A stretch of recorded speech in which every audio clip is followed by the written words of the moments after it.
So now this session is recorded, and hopefully most of the future sessions will be the same.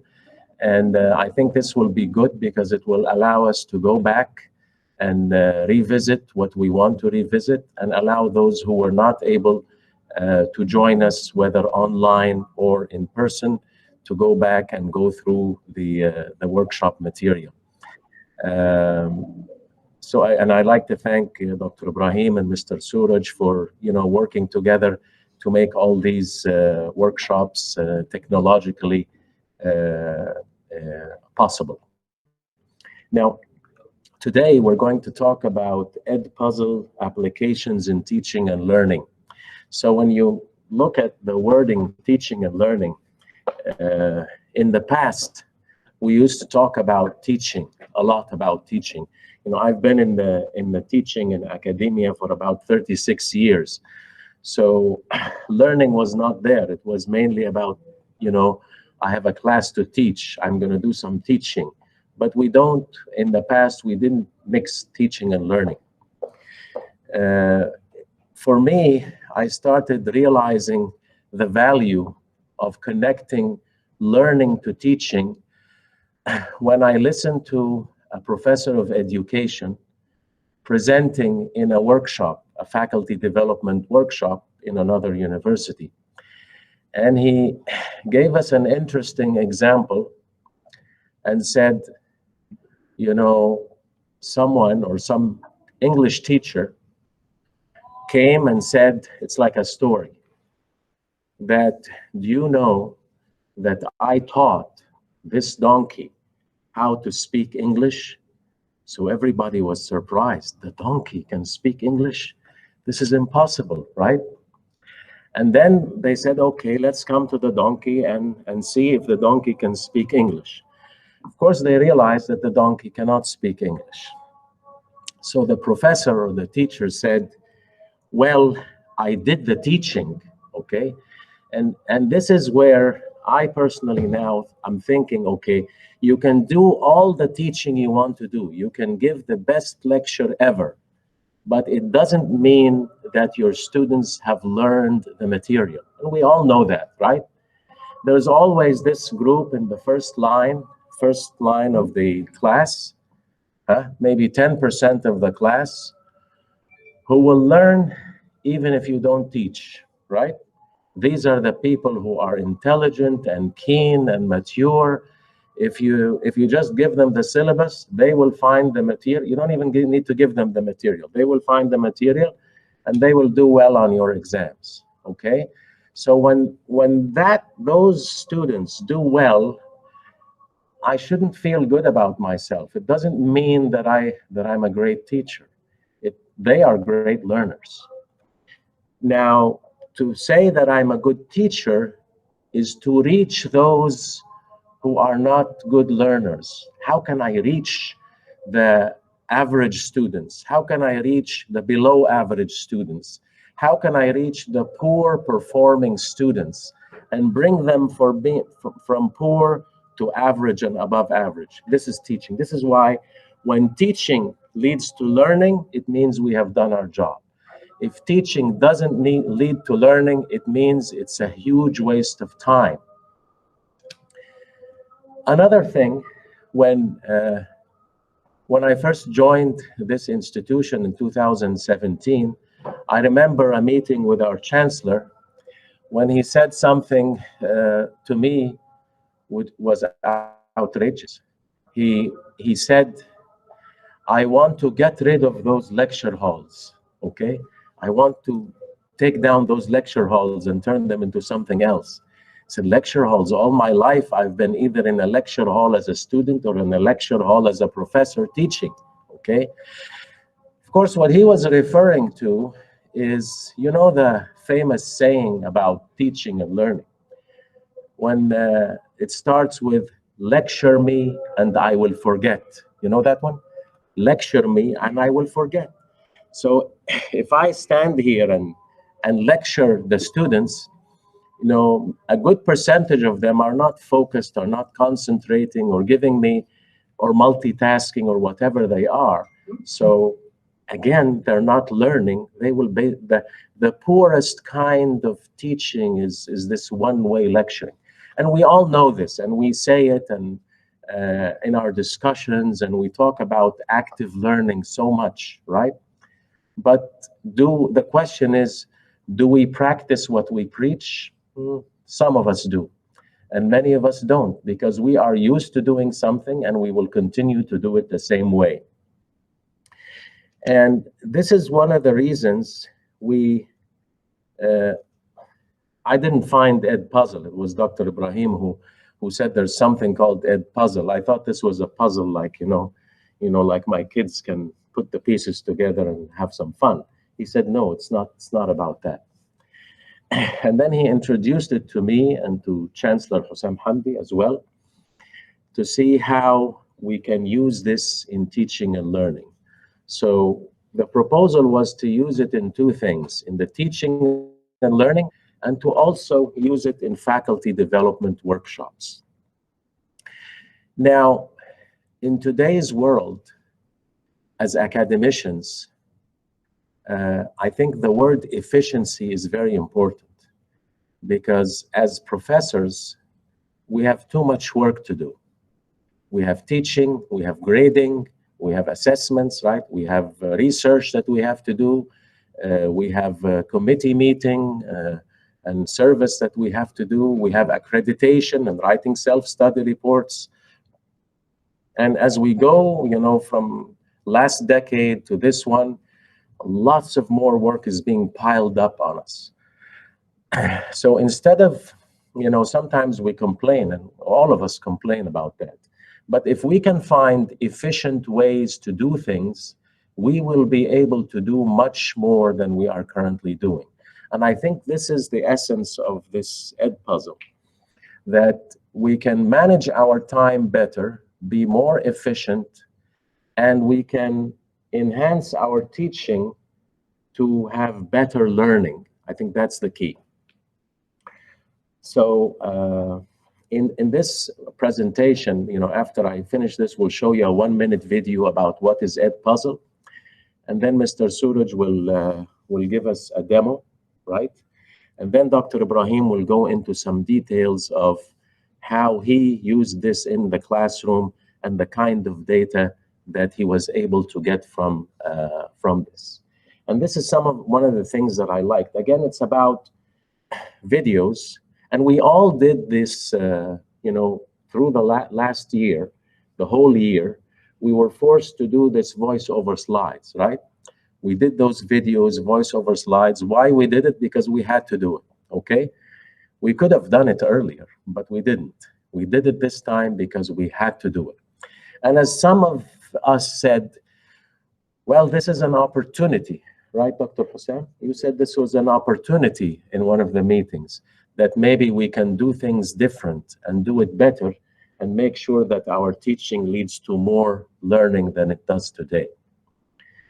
So research says, I remember reading this article many years ago, that whatever we are teaching in the classroom when we lecture, okay, or the material that we give the students to read for the lecture, probably 70% can read and understand, or 70% of the material the students can read and understand on their own with no problems.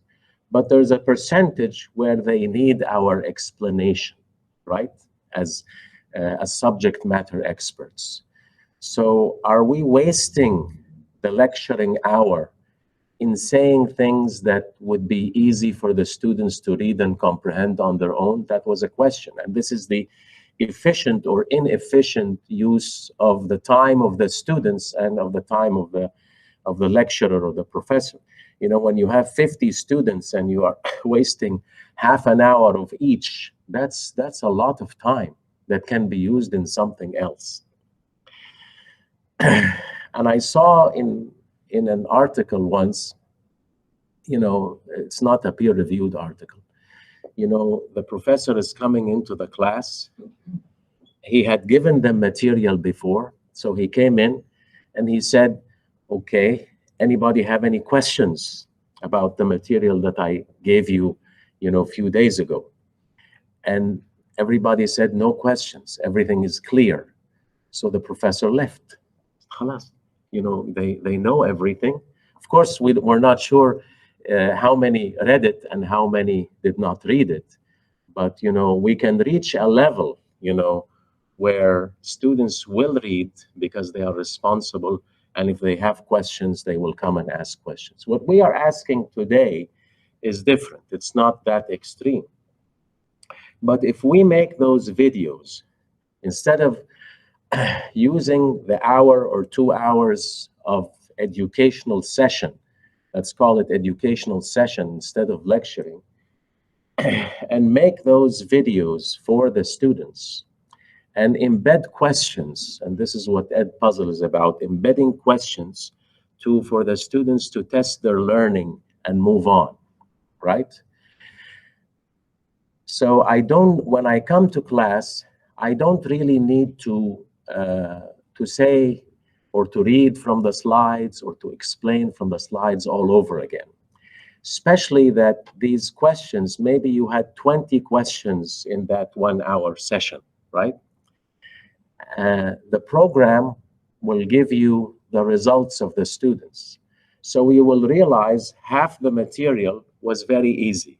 And the students read it, understood it, and were able to answer it. So no need to revisit that.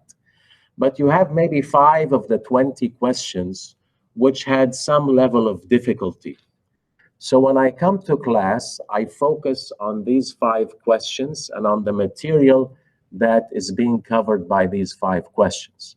So instead of spending a whole hour in explaining everything, where 75% is already understood or can be understood by the students, now I can spend 15 minutes only focusing on the areas of difficulty. And as a student, when I attend this class and I know that you are going to focus on the questions that I got wrong, you get my attention more, right? Because, I want to make it in this course. If I'm failing, I want to pass. If I'm getting a C, or want a B or an A. So I can get the attention more. These are the questions where most of the students had problems. So as a faculty member, you will have all this data per individual student. And I know Dr. Ibrahim will show you that. So for every student, you can see where are the areas of weakness, right? For every student, you can see how much time they spent working on those videos, etc. Right? So you can have per student and you can have per course a lot of very useful data that could help. And this means that, back again to our philosophy at Gulf Medical University, is that we want to use the time of the educational session better, okay? We want to use the time better, and to make it the teaching lead to learning, we need a key word, which is engagement, right? Students learn when they are engaged. Lecturing is not really doing that very well. But engaging the students, in activities, maybe create some problems for them to solve, discussions, small group discussions. In the past, we had a problem with that. If I'm going to make small group discussions, it's going to take too much of my time. And my lecture time is going to be lost, and I won't have time to cover the material that I want to cover. Now, you've already covered the material in your videos, and most of the time in the classroom or in the lab or in the skills lab or whatever, you have the time now to create, cases, discussions, and small group discussions. And this is where students get engaged. So instead of taking attendance, physical attendance for the students, and they run away and they don't want to come, now they have to come because they are going to be engaged in small group discussions, and you can actually grade them on those discussions and see the kind of engagement. So keywords here in Edpuzzle is engagement, number 1, and number 2 is tracking. So engaging the students means better learning. Tracking means you as a professor can track per student and per course how the students are doing and achieving the learning outcomes, especially if the questions that you are embedding are well carefully designed to assess the achievement of the learning outcomes. So that's one part, using it with the students, and the other part is that we are going to use it in faculty development workshops or faculty development seminars. We know that this, in the faculty standard, in the accreditation, CAA, there's always a question about faculty development that we do. We have two issues about faculty development, is capturing what we do, because we do a lot of faculty development at the university level and at the college level, and sometimes we fail to document them, right? So, and when it comes time to write a self-study report, we begin talking to each other. Do you remember we did that workshop, we did this, and we try to collect things. And it's not an efficient use of our time. We run around to do this when it can be, there could be a repository at the university level and at the college level for all these workshops that we do. And if we record the workshops like this, then, if you missed the workshop, you can go in, listen, answer the questions, fill out a feedback form, because again, it's quality. We're the quality unit, right, Dr. Ibrahim? So we have to make sure that you are satisfied with the workshop that was provided, whether we did it or the college or whoever. So continuously evaluating these workshops that are being done.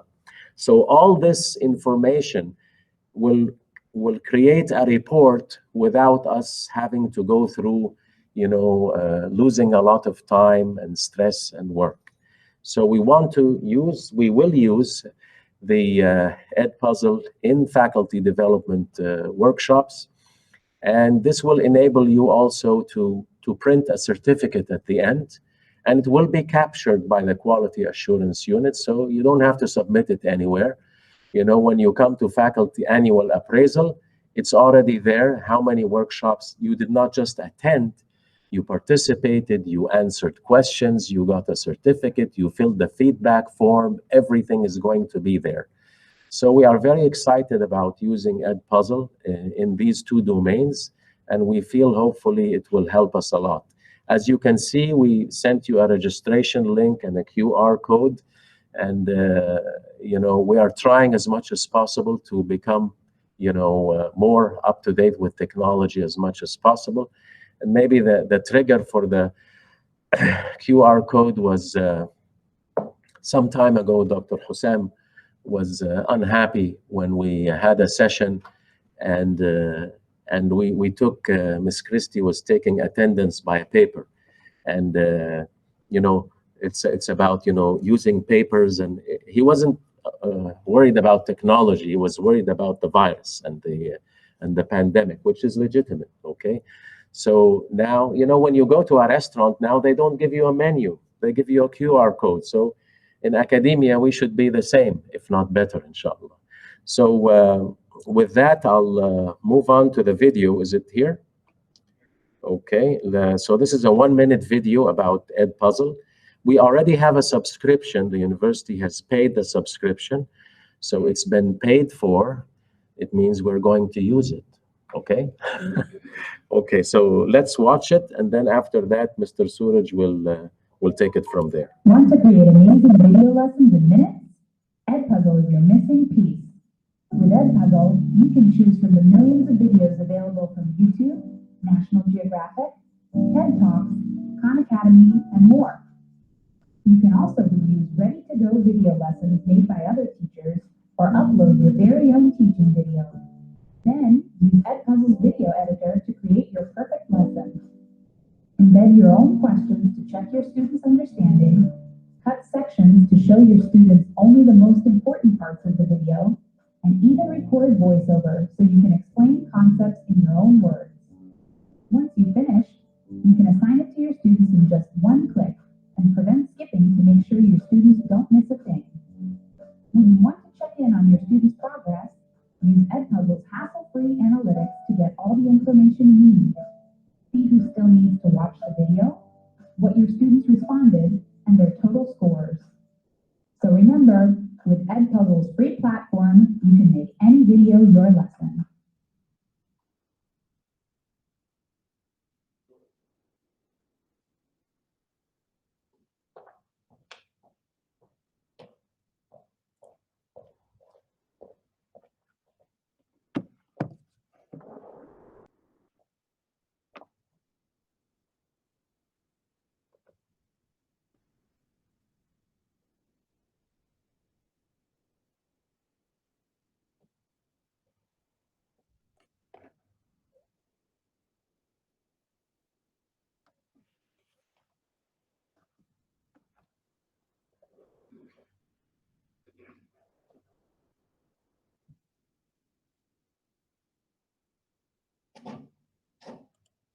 All right, doctors, good afternoon. I'm here to demonstrate the Edpuzzle tool. As Dr. Sharif was mentioning, sorry. Okay. As Dr. Sharif was mentioning, the last 1 year, we've developed a lot of videos, actually. We was forced to do that. And during this year, we tried to make it more interactive as good as possible. But as I mentioned in the video, we were missing some kind of a tool which can simplify the work. So that's Edpuzzle. Yeah. So I'm here to demonstrate this. So if you see here, I'm opening a browser. So the browser is it works with any browsers. It works with Safari, Firefox, like Chrome. Every browser works. So what you need to do is you can log in. So when you click on login, you get a window which is asking you, are you a student or a faculty? So I'm going to say that I'm a teacher. So when it asks you, then the next step is it's going to ask you to sign in. So what you need to do is you need to sign in with your official university email, which is from Google. That is gmu.ac.de account. So when you click on that, so I'm going to select this.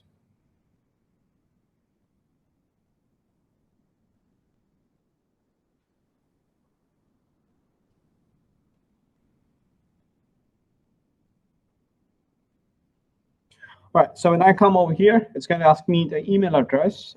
It's gmu.ac.ae. So just log in with gmu.ac.ae, and that's it. You're ready to make your video. So you logged in, and with your official email address. So you can ask me, can I log in with the personal? Yes, of course, you can do that. But the problem is your content will be limited to 20. Whereas in the GMU, which we have subscribed, we've got unlimited content creation provision. That's the beauty of it. So now, why Edpuzzle? The reason why Edpuzzle is these windows which you see right here. So Edpuzzle helps you to create videos from YouTube. And also, it's not just limited to YouTube.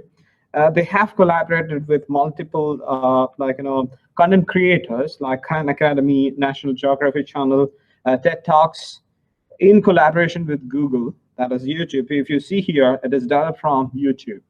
So all the content is relevant to academics, or all content is relevant to training. Maybe if you have a communication skill, you can go to TED Talks and pick up one which is being delivered by some faculty member. And then you can add questions based on your curriculum. So you don't have to reinvent the whole wheel, and the content is already there. That's the beauty. Okay, so some people will say that, hey, I'm not very good with this YouTube and stuff. I really want to use my content.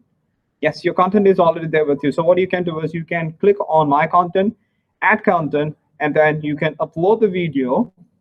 And if you remember, you used to tell you to save your content on your Google Drive. So you can open your Google Drive, and directly from the Google Drive, you can upload the videos to Edpuzzle. So the content can be from your own videos, the content can be from verified repository, or you can upload the video from your computer. So these are my videos, which is there in my Google Drive. I can directly upload the videos from my Google Drive and make it ready for my students. Now I'm going to take you to I'm going to take you to a video which I have already uploaded. If I go to my content, you will find a video. This was from my Google Drive. So when I open my video, you get to see the video is appearing here, and then you have the option to edit it. So last year, when we were using interactive videos and things, many people were saying that we don't have the right tool for doing editing. You have it here. You can edit the videos. Along with video editing, you can add questions to it. Okay, so is that it? No, you have the beautiful analytics which is coming from the video. So you don't have to worry about the attendance. You don't have to worry about generating marks and things. It comes as such. So this is a video. I'm going to edit this video. So is this question and analytics? No. You can give a personalized touch to the video by giving a voiceover to it. Meaning you don't want to have, or you want to welcome your learner. So in that case, you can put some kind of voiceover to them saying that, or explaining them the learning objective of this particular lesson. So that gives a personal touch to the learner. That feels like, okay, you're the one who is actually preparing this. So you can do that. And you can click on start recording. And if you see here, I'm not using any external tool. And you can even do it with your mobile phone. The purpose of demo is like, I'm using my iPad because to explain to you that it works perfectly with all the devices.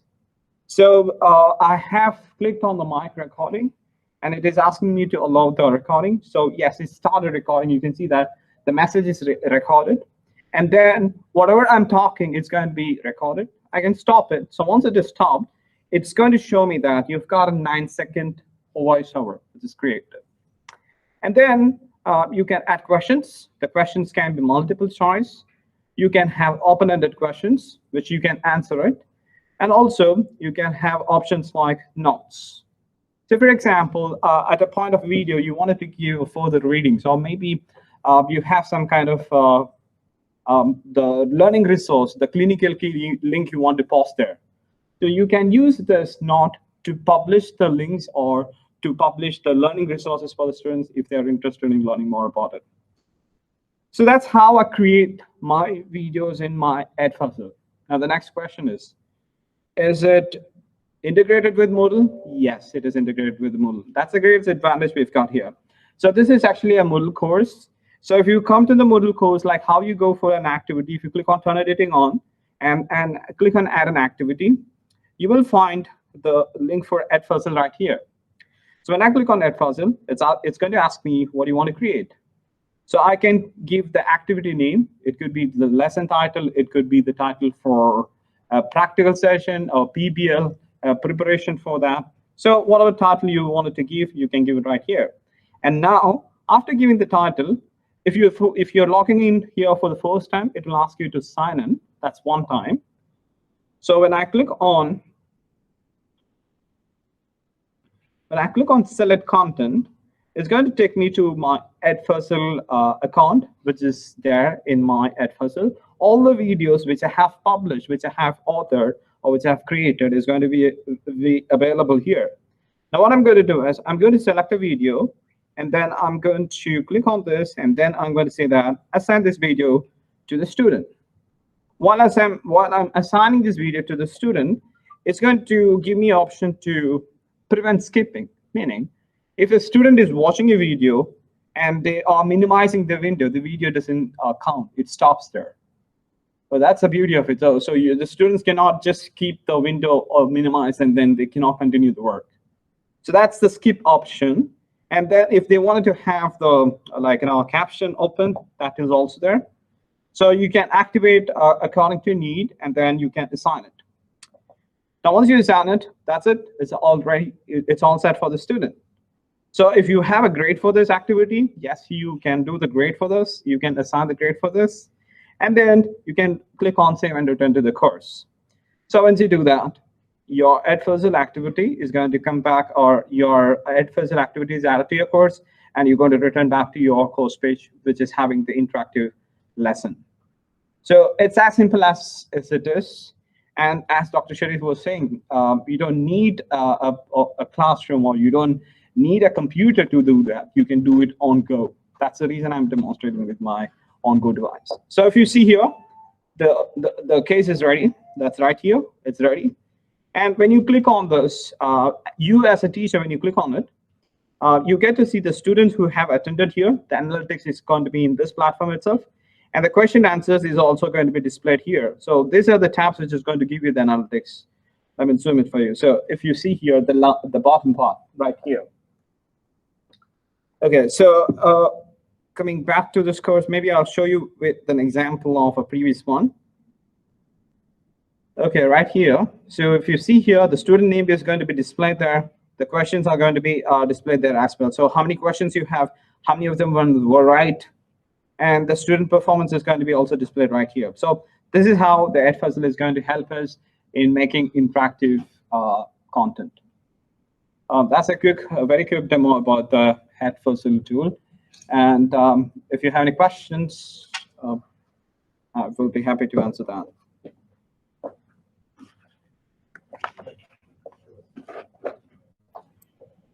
Hi, Suraj, can I ask? Oh, yes, Dr. Gomes, yes.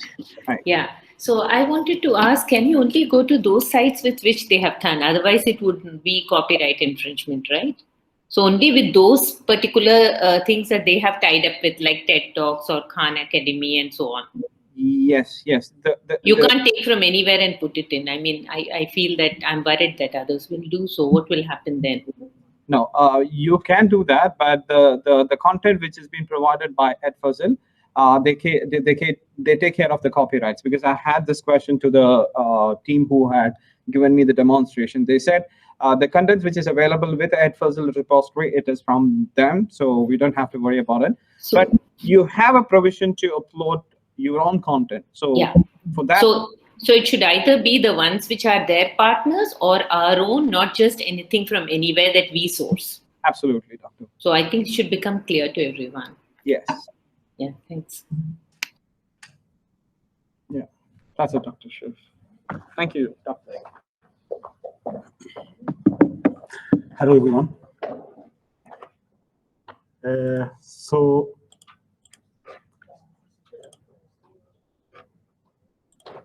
I just, after this demo, I want to summarize the advantage that you saw now already in the demo and with Dr. Sharif also, that it is, of course, self-paced learning. They're learning at their own speed. Okay, if someone is weak, he can watch the video, the whole video again. He can watch any part of the video.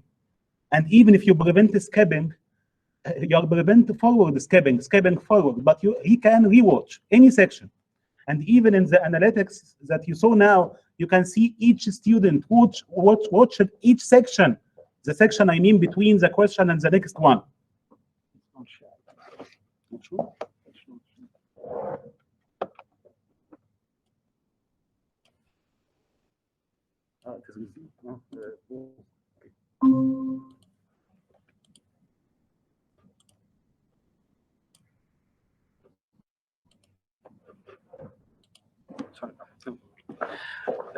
Even each student watched each part between the question and the next one. How many times? Also, you can see that. From the trials that I tried, me and Dr. Muhammad al-Shurbagi also tried in year 2 and year 3 for many students.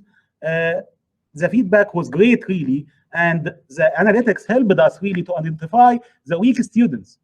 We have students in every video, they are getting 100%. And we have students are struggling, and they cannot exceed 30%, you imagine. So it gives you an immediate response or immediate feedback about your students week by week. We have great book in Moodle, of course, and it is working. But the problem, it needs to adjust the settings. It needs to adjust everything in the great book needs to be adjusted, and it get ready only by the end of the semester. It is not week by week. You have 2 class tests. You have, for example, 1 midterm, 1. So you don't have the picture. You don't have the student level, any analytics about students till maybe in week 8 or 9 after the class test and midterm. And even at this time, you have to do some work to get a good picture. You have to adjust the calculation. But here it is very simple and very descriptive. The students, of course, cannot skip the video. Students explore everything by themselves. Make it like gamification. You are gamify. It is like a game. So each one has to finish and get higher score. The question really is help students to understand, because they may feel that as a student, I feel that I understand. But when I see the question, I realize, no, I have to watch this part again, this 2 or 3 minutes again. The instructor, as you saw the gradebook, can see who watched the video and who didn't watch before the lecture. And whoever watches the video, you can see like the score of the student and spend how many minutes in watching the video. So there is a report per student and a report per question. And report per question also is very important, as you saw in the demo, because before the lecture, you will realize that, as Dr. Sharif said also, that this question, if you have 10 questions, this question has 20 students out of 22 students answered it right, by number, not even by percentage, okay? So it means that this part is easy. And you'll find other question that 10 students answered it out of 40. It means that there is a disaster. They didn't understand you in the video, okay? Or this part is very difficult. So which part that you have to focus in the lecture is also very good. And as overall for the course, you can see the total time spent by each student in the whole videos. You will find students have spent 5 hours, 10 hours, and so on in all the videos together, and the average score, which will give you also better insight. All that will help the flipped classes, because now you have a time in the lecture to have Socrative, to have TBL, IOAT, and TRAT, to do anything. And also it will decrease the burden on the faculty. It is help or support for students and for faculty. When I used that 6 weeks back or 5 weeks back, I'm going to the lecture very relaxed because I don't need to prepare anything. I'll just go through the question of Edpuzzle again, or I'll just go with Socrative questions, other question too, and the false symbol, and I'll discuss. They will talk with me, so I don't need to prepare. If I have 4-hour lecture in the same day, for example, I'll not be tired, so it is also beneficial for all of us. As I said, we tried it in year 2 and year 3 pharmacy students, total of 80 students. We used it in seven classes or 7 videos. Each video is from half an hour to 1 hour. No need to divide the video into small pieces. Of course, the ideal is to divide the videos, your voice over slides that we recorded over the last year. The ideal is to divide it and to cut it using Edpuzzle into small portions, maximum 10 minutes. The ideal is 2 to 3 minutes, of course. As you see on Coursera or any online platform, videos are very short. That is the ideal. If you can do that, that's great. But if you have a problem with time, if you don't have time, I pasted the whole video. I said I'll try. I have video 50 minutes and no one complained. Why? Because the progress is saved. Students can watch 10 minutes out of this 50 minutes and leave and close and everything. And next day they can continue. They will lose about 2 to 3 minutes only of their progress. Of course, if they left after 2 minutes, they will repeat from the beginning. Okay? But if they left after 50 minutes out of 60, they will repeat like 3 or 4 minutes maximum. And we tried it in Moodle and even outside Moodle.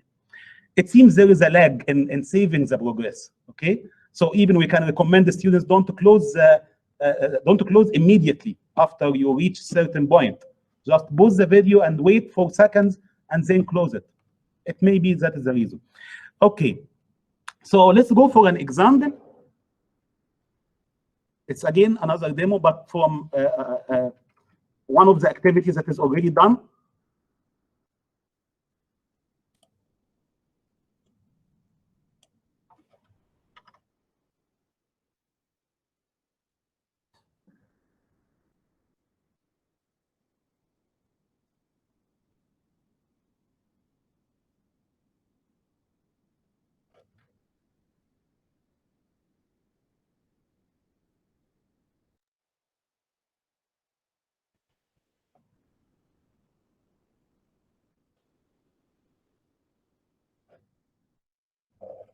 I log into my account.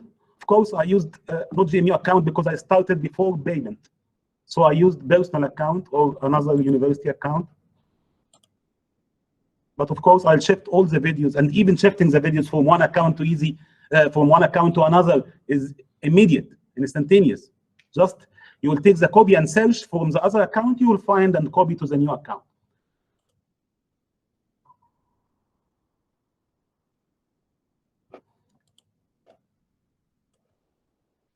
Yes, that are the assignments that I used in my course, 5 assignments, 5 videos over the last 5 or 6 weeks. And how many students answered each one? The deadline of this one was today. So people they are submitting after the deadline, of course, that's the normal. So let's check one of them. That is the grade book of one assignment only. You can click here easily, you can see, you can arrange them by grade. So you can identify who is weak, who is intermediate, and who is weak. You can arrange it by last watched, so many things, okay? And that is the progress bar. All these students watched 100% of the video. You may find that someone watched 20 or 30% only, and he will not get a score till he finishes, of course. And who submitted before the deadline and who submitted after the deadline. And there is an option to keep it open without deadline even. The other thing is the gradebook itself, and inside the class there are many assets customizable. You can watch or see the gradebook from certain time to certain time. For example, if in this course next year, I don't need to create another class and post the assignment again. The same class I can use, but in the gradebook, I'll see only, or I'll adjust the date of the gradebook from, for example, March 2021 to June 2021, so on. So here I want to watch from the beginning. I start maybe in the beginning of April, save. See, I can see the 5 videos. I can see each student course here, score in each video, the total duration, and the average score, like that. The problem when you use Edpuzzle outside that the gradebook is segregated from Moodle. So at the end, you need to export. There is export here as Excel sheet, and of course, there is a way to import it in Moodle. But you can use Edpuzzle. But of course, the idea again is to use it inside Moodle, and the easy also for us is to use it inside Moodle directly. Okay. Yes. If it is embedded inside Moodle, it directly reflects inside the gradebook. That is the beauty of that, to use it inside Moodle. But if you prefer for any other reason to use it outside, okay, you can export and import. And even if you use it outside, to show at the end as faculty appraisal, to show that you used Edpuzzle, you used flipped classes, even if you are using Edpuzzle outside Moodle, still you can take the assignment, and that's what I did already. You can take the assignment, share, and copy the link, and paste it inside Moodle. So it will be shown inside Moodle as Edpuzzle, and students will access through it. But at the end, the gradebook will be here. So the best or the ideal is to have it created inside Moodle as Mr. Surat showed. Okay, so let's go to the next part. We finished the advantage. The feedback, student feedback from semester 4 and 6, from year 2 and year 3, total 80 students. We created a short evaluation form, especially for Edpuzzle. Question is reversed here. That was the first question. Edpuzzle is interactive, enhanced my engagement. It's almost 90%. I can reach the video again. Of course, that is featured by default. What I gained from this video is that I have miscommunication with 8% of students. They didn't try, and I didn't tell them that you can rewatch the video. At any time, you can rewatch each section, but it is, of course, present. It should be 100%. The most important question that this one, the question embedded in each video, enhance my learning experience, because at the end, Edpuzzle is something very simple. It's voice over slides. One option is voice over slides. And at the end, you embed questions. So if they are satisfied with this idea, forget the name of Edpuzzle, it is embedded question inside the video. That it means that Edpuzzle is successful. I prefer Edpuzzle over a conventional method of online learning. Of course, again, it is 84%. And we put a difficult question. I wish to have Edpuzzle in most of the courses. We didn't say in other courses even. We said in most of the courses. This is why the level goes to 80%, but still it is almost 79 or 80%. Because of course, some students may not like to see it in some courses. Okay, and that is also the feedback there was a written feedback, so I took copy and paste some of the feedback of students. I leave 10 seconds for you to go through it.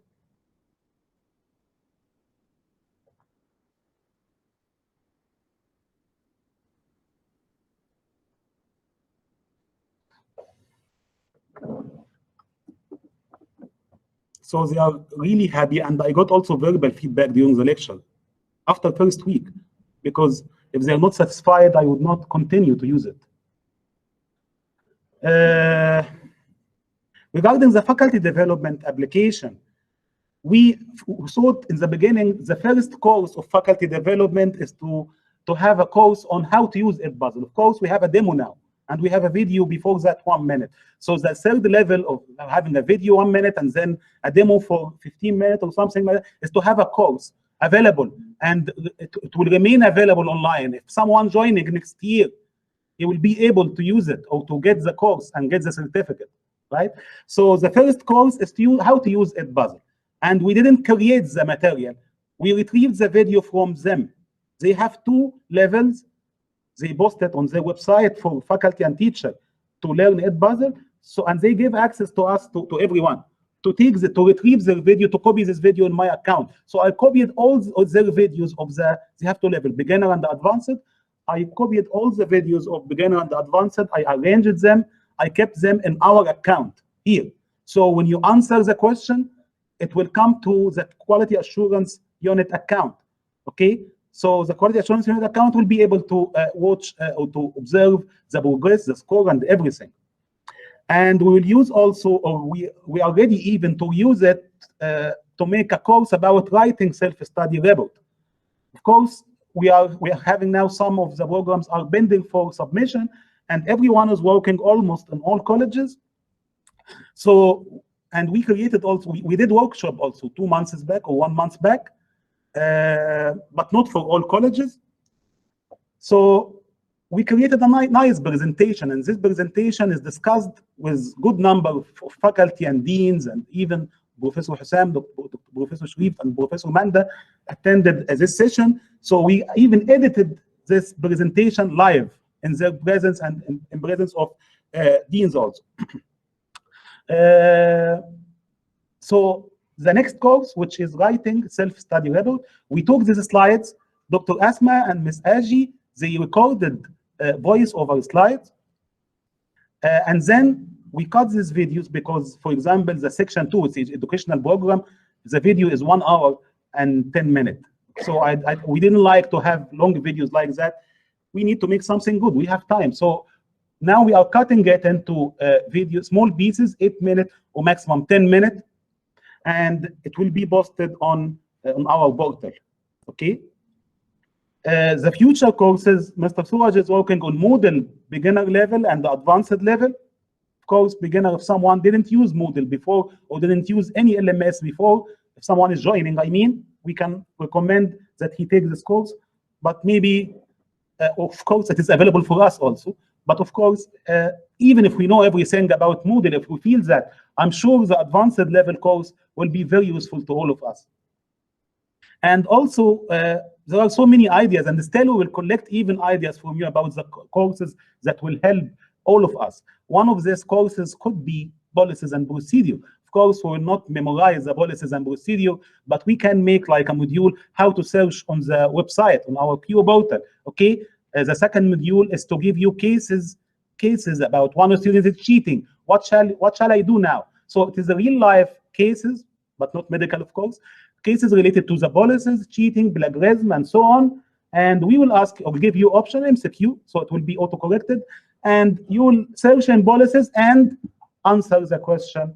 And also it will help you to get used of the policies generally.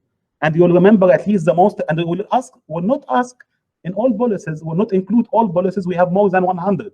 But we will select maybe 10 or 20 or something like that, that is very relevant to teaching, learning, faculty, and students. Okay. So we started already to post it on our portal.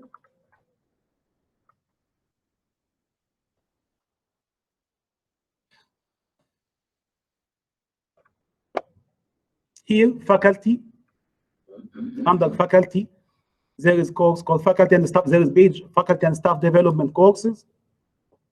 Available courses till now, 2. Edpuzzle is ready immediately now to take it and to get the certificate. The total duration of the course is 40 minutes only. It's so many videos, but each video is 2 minutes or 3 minutes. Writing self-study report, it is total about 4 hours videos, okay? But it will be small pieces videos also. And maybe 24 hours only, and all the videos will be posted on the website. I just want to say that, the first one, Edpuzzle, since it's already there and you're having this orientation, so you can consider this as homework, okay? He gave it to me as a homework. He sent it to me and I had to go in, and then he told me, you watched the first video only. So he was policing me. But it's really fun, when you go to it, because after this demo and they click here and there, personally, I get lost because I'm too old.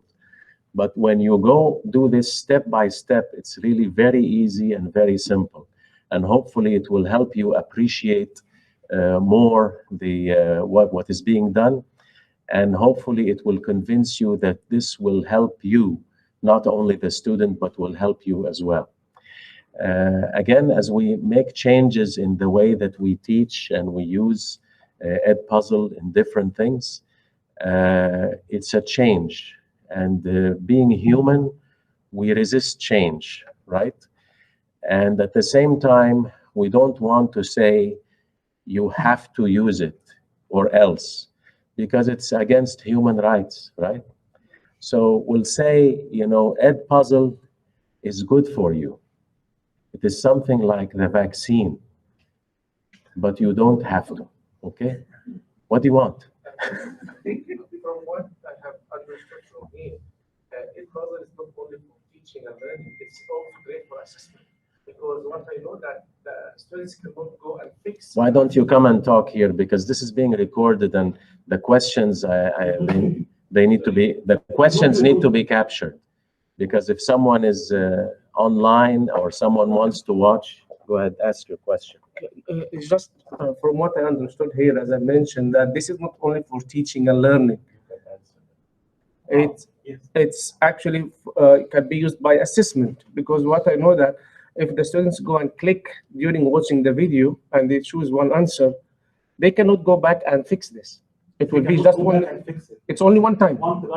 Yeah, and this is actually very important for the assessment. If you want to make an assessment, you can actually make a small video including 5 questions, and this will be considered as a summative assessment. So you don't need to go for class test or something like that, because this will give you exactly what you want. So if you want to use it for teaching and learning, you can just make a video, just only a video without including any questions. If you want actually to go for assessment, you can make a very small introduction, like 1 minute introduction for your topic, and make 5 questions, and this can be used as assessment. But questions can be formative. That the problem is informative, means that the students need to go back and check their answer again, which cannot do this. No, but formative doesn't carry out even if the answer wrong. It is not a problem. What I did, I'll tell you the answer. What I did in this 5 weeks wise, I have 30 students answering it every week at least. I did it something not in the research at all, not in the literature, which is semi-formative. What is that? Each quiz, each video has 1 mark out of the assignment. So if you have 15 weeks, I started 5 weeks only at the end because I didn't know Edpuzzle before. If you have 15 weeks and say, for example, you have used it 8 times and the assignment is out of 10, 8 marks of the assignment, 1 mark for each video. If the student answered it, even if he got 30%, he will get 1 mark. So it is semi-formative. It doesn't carry mark on his answer, but it carry mark on his participation. If he applied and participated, he will get 1 mark, regardless their percent. I agree with you, but by the end of each video, if you included the question, he will get some marks. But they need to sit together. Yeah, it's not. Yeah, but this is the idea. He will get marks because you have a grades and you can arrange them. So he will get marks. Yeah, fixed mark. This is what I say. So it can really work for assessment perfectly. Yes, that is assessment. Because what I'm telling you also, this semi-formative, this is summative, but for participation, not for not for the grade, the normal grade, not like an exam. So it is a mark for participation. That's why students, even after at the end, I told them, because I want them to learn, I told them even whoever submit after the deadline, I'll give him the mark. Because really I'm caring about them to learn. I want the remaining 8 or 7 students to learn and to watch the videos before the exam. I told them the deadline is the final exam, but the important thing is to watch it. One question. Yes, yes. So the purpose of this initially when you started is to improve and help the students who are borderline to get them to get a better grade, correct? With COVID, all the students become borderline. That's the problem. And يعني, the purpose, yes, the trigger for that I felt that the students are lost. Okay, the other For me. purpose is to have the face-to-face interaction be more productive by them preparing ahead of time. Yes, that's another thing or another target. You just showed us data that I don't know what % of students are submitting after the deadline. After the deadline. Which means when they came to see you face to face for the first time, they had not watched any of these videos. Usually, Dr. Rania, whoever is not submitting online is not attending the lecture. So these are the It is very, very convenient. So this goes back to my first point. These are the students you want to help. So this is not helping those students you want to help. No, it is helping them because I identify, first thing to help them is to know who is having the problem. That is the first step. So second step, that I am calling them one by one. And I'm encouraging them to do after the deadline. I'm calling them one by one. I realized, for example, that I have 2 students from semester 6, and they are having my course as backlog. And they are not in the world, they are not with us. They didn't attend any lectures, they don't know what is Edpuzzle. I called them in my office, I explained to them, I added them to Edpuzzle by myself. They will not be able to log in. I created an account to them, and I taught them in my office, and they now answer the 5 videos. Although I called them 2 weeks back. They didn't reach, of course, a good level, the best level like other students, and they didn't attend the Socrates that I did in the lecture. But at least they are better now. And again, it's helpful in early diagnosis. So, because instead of sometimes we wait until the mid-semester exam and we realize we have a number of students who are going to fail. So if we are doing this on a weekly basis, we can diagnose early and put more attention. And we have the mentorship program. Every 10 students or so have a mentor. And we can, as a course instructor, I can do something and I can contact the mentor and they can help. So basically, we are helping the student from day one with early diagnosis and then trying to, because at the end of the day, we want all the students, we don't want failures, we don't want them to fail. But we don't want to solve that by giving them grades, inflating the grades so everything is fine. But we want actually to help them achieve and learn. And when we engage, and this is, again, it's not just for the poor students, okay? It helps them, but it's also for all the students. Because if the students are going to receive the videos and the good students who are going to watch and make 100%, I have saved time for them. Now in the class, we can do other activities that can engage the students more, and we can go more in depth. We can go beyond the memorization. Although we talk about, questions, the Miller's pyramid, know, understand, apply, analyze, evaluate, synthesis, we lecture on this, okay? But in reality, a good percentage of our questions are based on knowledge. And once we go beyond knowledge, the students cannot answer, right? Because we didn't teach them beyond knowledge, or mainly we didn't. Now we have the opportunity to give them difficult cases where they have to think and analyze, right? So we are engaging them more, and the depth of learning is increasing. So it's not just for the poor students, it's for the whole educational process. And to graduate a student who really knows, understands, analyzes, applies, evaluates, etc. Other questions? Yes. I want to know if Dr. Ibrahim, you faced any challenges, because the Suraj said it's on the go.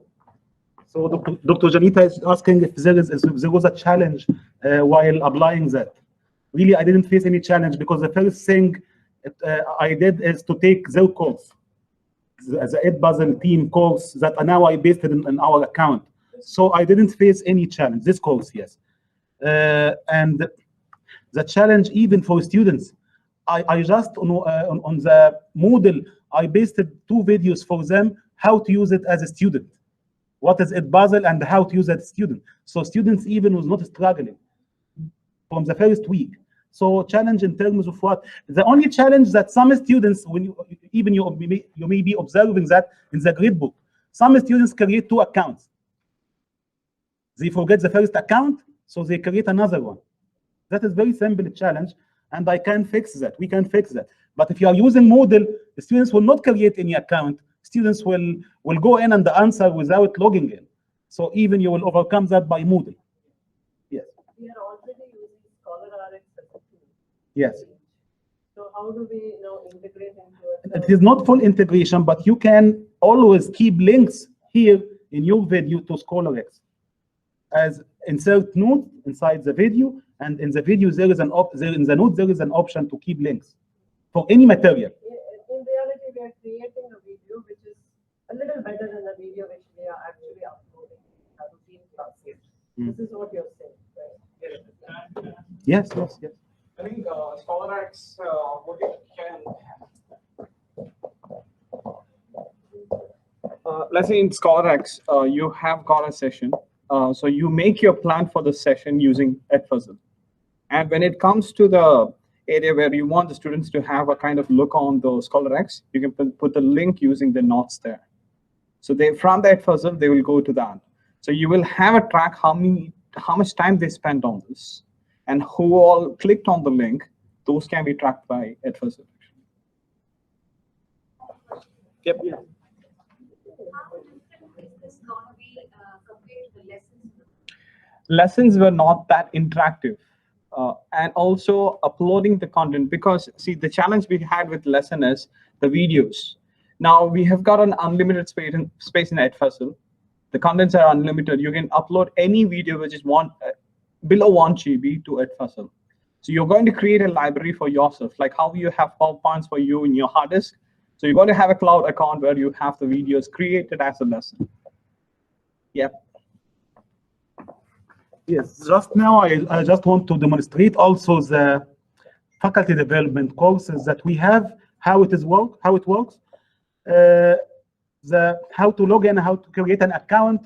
There are screenshots here, but here I'm explaining how to create account as a student, because to take the course, you have to create account as a student. If you log in with this account, using the same account, you cannot make a course, you cannot make a video. So take care that better to have 2 different emails. Keep the official email for Moodle and for you as a teacher, and you can use any other email as a student, right?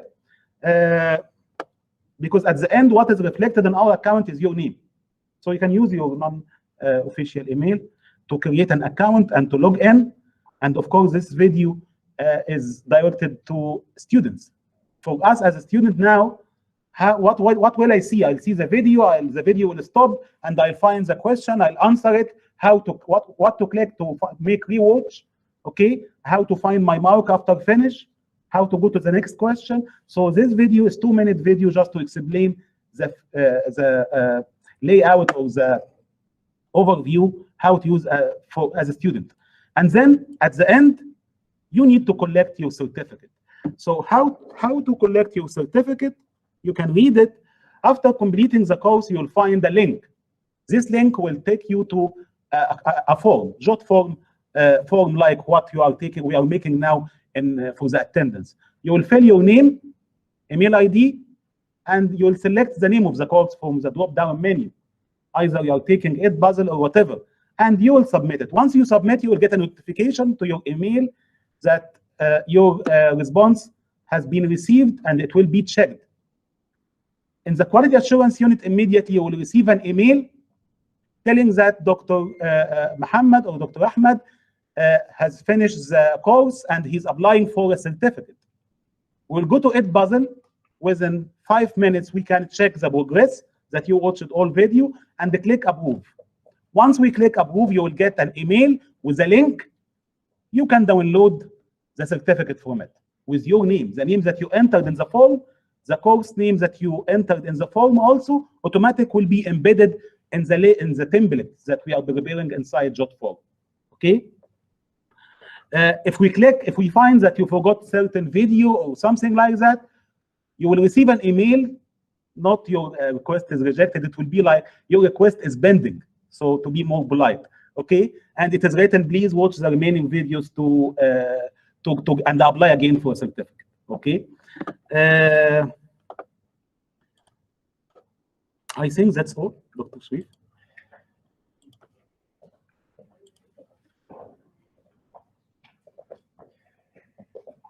Yeah, so the Edpuzzle lesson here on the quality portal is important for all of us to go through that course. It's very small, like 40 minutes or so. Okay. Huh? I just one minute. See, I just want to show you one course at least how it look on the portal. This is the login and the guidelines. When you click on Edpuzzle, you will find 6 modules. 6 modules. Module 1.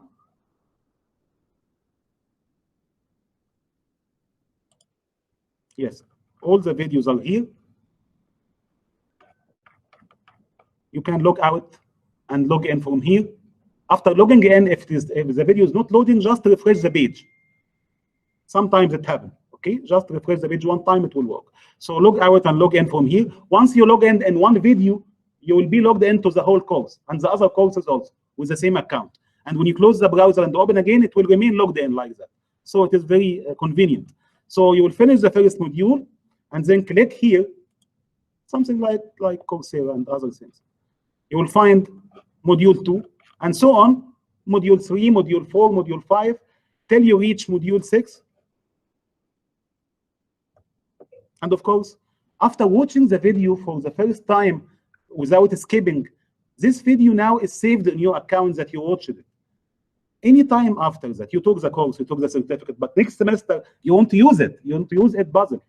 Very difficult to remember what I learned a few months back. So these videos now are saved in your account and you can navigate.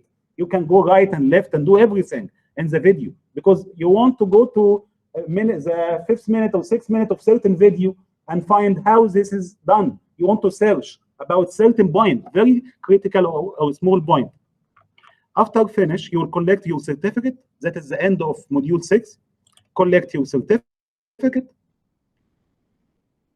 It will be directed to the portal, the JotForm name, first name, last name, the course name, and you will enter your email address to receive the notification email, and then after 1 or 2 days, certificate email.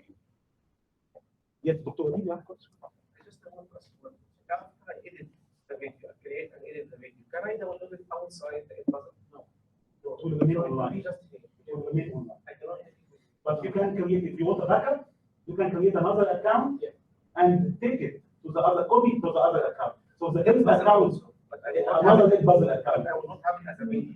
No. Have it as a video, but the personal account you can have maximum 20 videos, not more than that, or any report. Yes, but even one more thing also in the personal account, you can gain more videos. What will happen if you don't renew the license?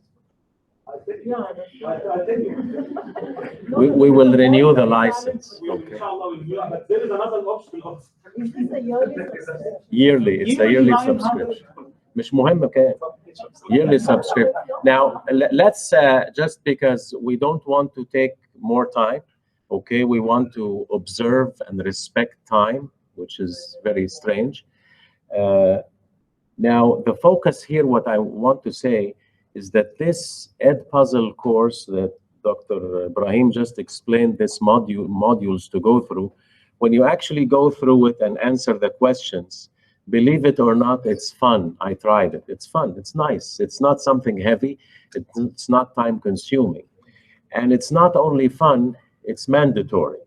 Even Ms. Navjeet is here. She's not here to take attendance. She's here because she wants to use it for the staff development as well. So for staff and faculty development to attend workshops and to do professional development, it's all going to happen through Edpuzzle, because we don't want each time to collect the people here. It's going to be online, and it can be part of the orientation. You know, if I have a new faculty member joining and they did not use Moodle before, they were using Blackboard or something else. So I know you are preparing Moodle for beginners and Moodle for advanced, right? So it's going to be, you know, Moodle for anyone new joining. They have to do it maybe in the first week. So khalas, we know they are ready and they're going to start. And advanced is going to be mandatory as well, because we know many of us, including me, when they use Moodle, they are using minimal capacity, right? But there are so many features there that if they know about, they will do a much better job. So going through this course is mandatory because it will help you be able to take the other development workshops online, collect certificates, and these, you know, the certificates are not the issue, but it goes into your record, in your annual appraisal. It goes into the record of the college when they want to present self-study report. This is what we've done. You know, these people didn't just attend, they participated, they answered questions, and they also provided feedback on the activity, and they said this was useful or not useful, right? And in the feedback, there's always going to be a question of suggested topics that you feel that you need development in, so that we can think of, you know, okay, what can we do to address the needs of our faculty and staff? So this weekend, hopefully we'll have some of you try it out, and Dr. Ibrahim will be watching with Dr. Asma, right? Thank you very much and have a nice weekend.